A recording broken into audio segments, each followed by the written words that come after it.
नमस्कार साथियों, आज मैं आप लोगों के लिए एक अहम फैसला लेके आया हूँ। हाँ, सही कह रहा हूँ, अहम फैसला मैं नहीं, सुप्रीम कोर्ट लेके आया है। यानी कि एससी और एसटी आरक्षण बंटवारे को लेकर एक अहम फैसला सुनाया है। आप बिल्कुल सही सुन रहे हैं। अब आरक्षण किस किस को मिलेगा और किसको नहीं मिलेगा, ये अब कोर्ट तय करेगा।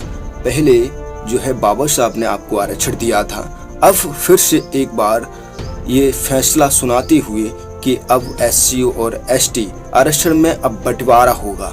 यानी कि बंटवारा कैसा होगा और इस बंटवारे में कौन किसको कितना आरक्षण मिलेगा, आज सब हम डिटेल में समझेंगे। तो ये फैसला क्यों आया है और इससे पहले कब आया था। यानी कि सन 2004 में फैसला आया था, जब इसका कड़ा विरोध यानी कि बहुजनों ने किया, दलितों ने किया, एससी और एसटी के लोगों ने किया, तो इस फैसले को रोक दिया गया था। लेकिन अब फिर से इसे 20 साल बाद लागू किया जा रहा है। यानी कि सुप्रीम कोर्ट ने ये फैसला सुनाया है। तो आज इस फैसले को डिटेल में समझेंगे कि कोटे के भीतर कोटा क्या है, असल में ये सब कैटेगरी क्या चीज है। यहाँ दो ही मुद्दे हैं। कोटे के भीतर कोटा देने का काम करेगी सरकार, यानी कि ये कोटा होता क्या है और कोटे के भीतर कोटा क्यों दिया जा रहा है। यानी कि और सब कैटेगरी बनाकर ये सब कोटे के भीतर कोटा दिया जाएगा।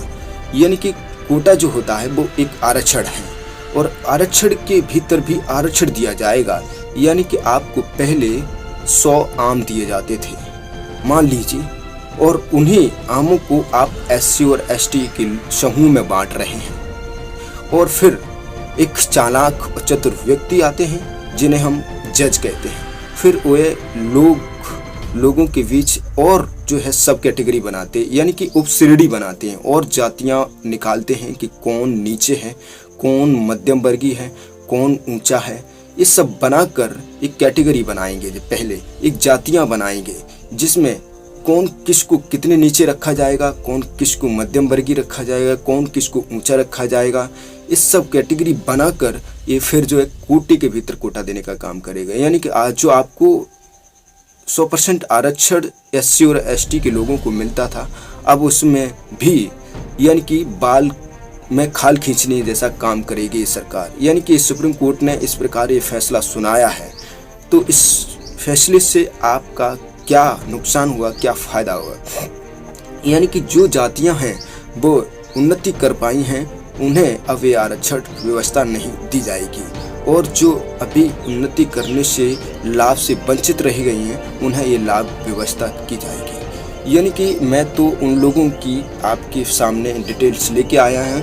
तो मैं आप लोगों को बताऊंगा कि सुप्रीम कोर्ट की 6 जजों की बेंच ने यह फैसला सुनाया है कि एससी और एसटी आरक्षण में अब कोटे के भीतर कोटा देने का काम करेगी सरकार।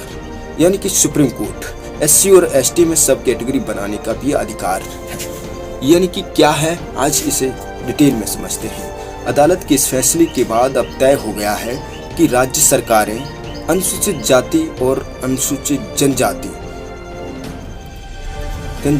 सब कैटेगरी बना सकती है।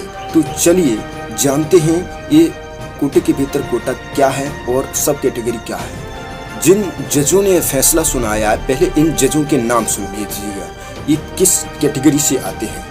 यानी कि CJY DY चंद्रचूड़ मुख्य न्यायाधीश हैं ये।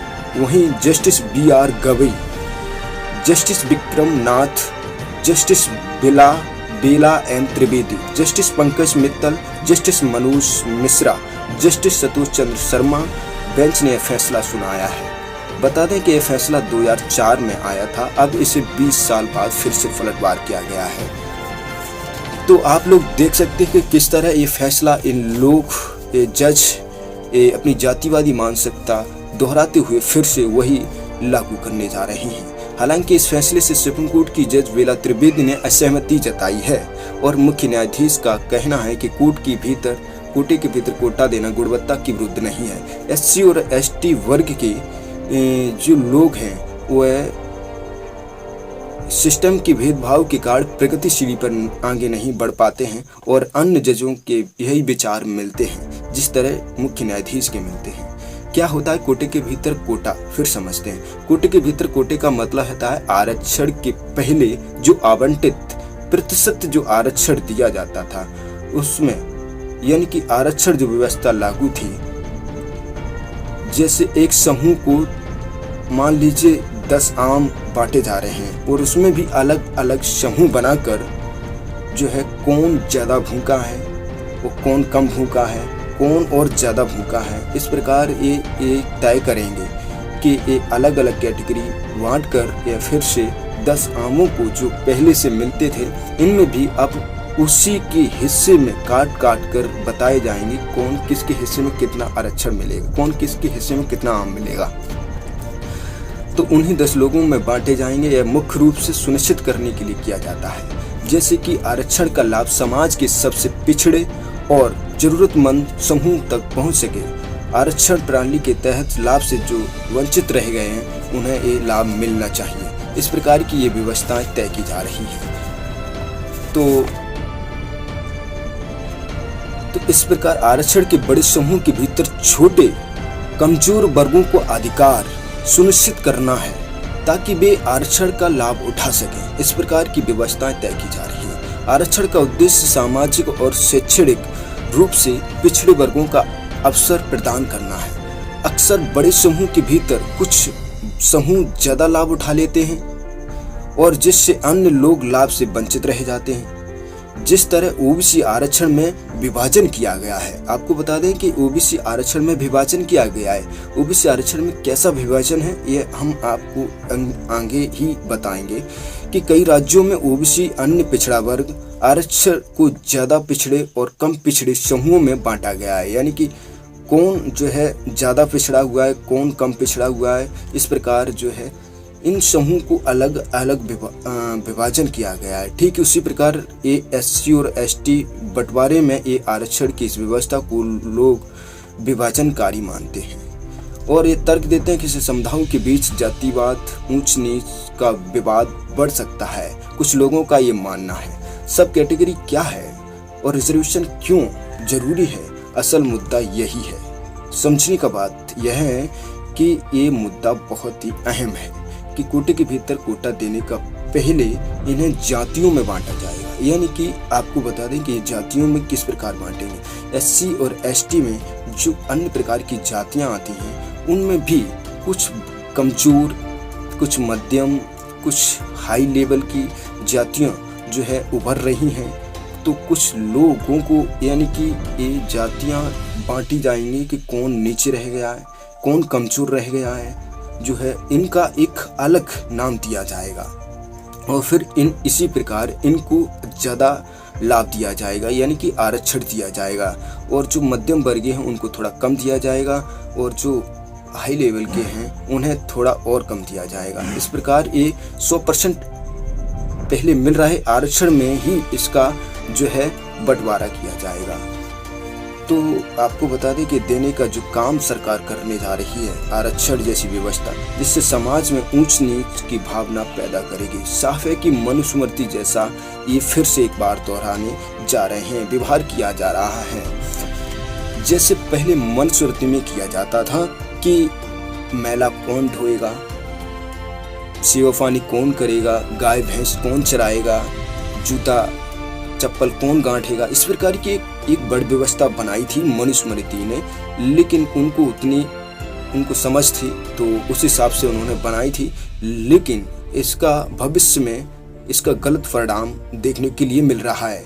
यानी कि जातिवाद एक जहर के रूप में काम कर रहा है।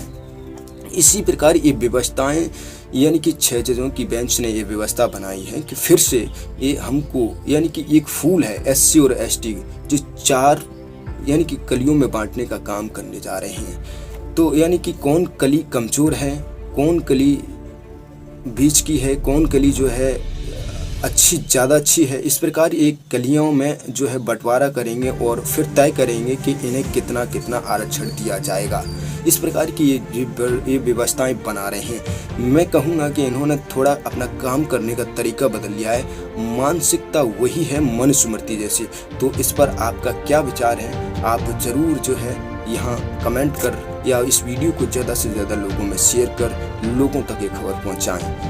आपको बता दें कि मैं जैसे कमज़ोर कौम, बलवान कौम, पीछे है कौन, आगे कौन बढ़ा या थोड़ा काम करने का तरीका बदल लिया है, मानसिकता इनकी यही की यही है। जैसे तमिलनाडु और कर्नाटक जैसे राज्यों ने एससी और एसटी और ओबीसी श्रेणियों के भीतर भी एक और उप श्रेणियां बना रखी हैं, यानी कि आरक्षण देने की जो व्यवस्था है वो तमिलनाडु में पिछड़ा वर्ग को बीसी बनाया गया है और अत्यंत पिछड़ा वर्ग है जो एमबीसी बनाया गया है, और उससे भी अति पिछड़ा वर्ग है तो वो उसे बेन्यार बनाया गया है, जैसी जातियों में बांटा गया है। यानी कि ओबीसी में भी अब इन्हें अलग अलग जातियों में बांटकर अलग अलग आरक्षण दिया जा रहा है।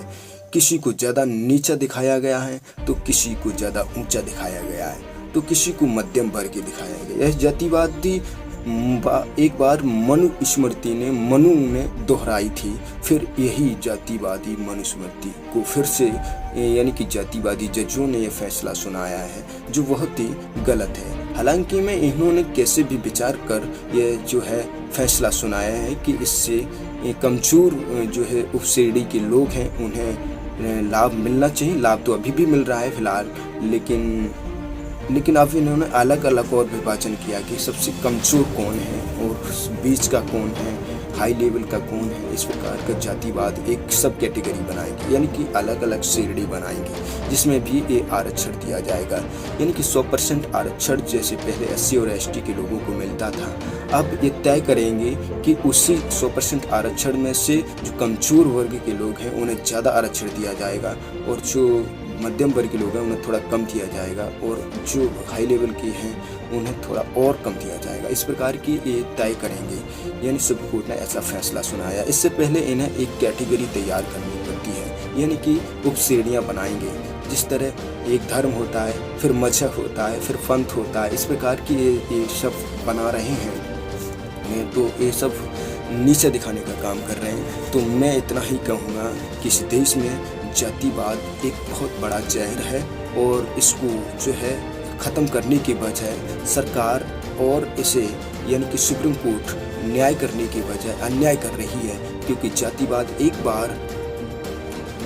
बार बन गया तो इसे मिटते सदियाँ चली जाती हैं, लेकिन यह मिट पाना मुश्किल हो जाता है। हालांकि में मिटेगा लेकिन सदियाँ बीत जाती हैं। ठीक इसी प्रकार ये फैसला जो भी आया है मैं इसका विरोध करता हूँ। इस फैसले को थोड़ा सा सुधार करें। चाहे आप आरक्षण जो व्यवस्था है, असल में आरक्षण जो मिल रहा था उन आरक्षणों को एससी और एसटी के जो प्रमाण पत्र बनवाकर, यानी कि जनरल समाज के लोग हैं, जो उच्च वर्ग के लोग हैं, वो सब ये आरक्षण इन लोगों का खाते हैं। असल में इन पर कड़ी से कड़ी कार्रवाई होनी चाहिए, न कि आप ये सब व्यवस्थाएं बनाकर आप इस तरह हमेशा नीचे दिखाने का काम करते हैं। लेकिन मैं तो कहूँगा उन सबको जिन्हें आज ये एससी और एससी एसटी आरक्षण में जो बदलाव यानी कि बदलाव किया जा रहा है उनको आवाज़ उठाना चाहिए, जो आज आपको सबसे नीचे कैटेगरी में रखे जाएंगे। यानी कि मैं तो इसका कड़ा विरोध करता हूं और आप इस वीडियो को ज़्यादा से ज़्यादा लोगों में शेयर कर दें ताकि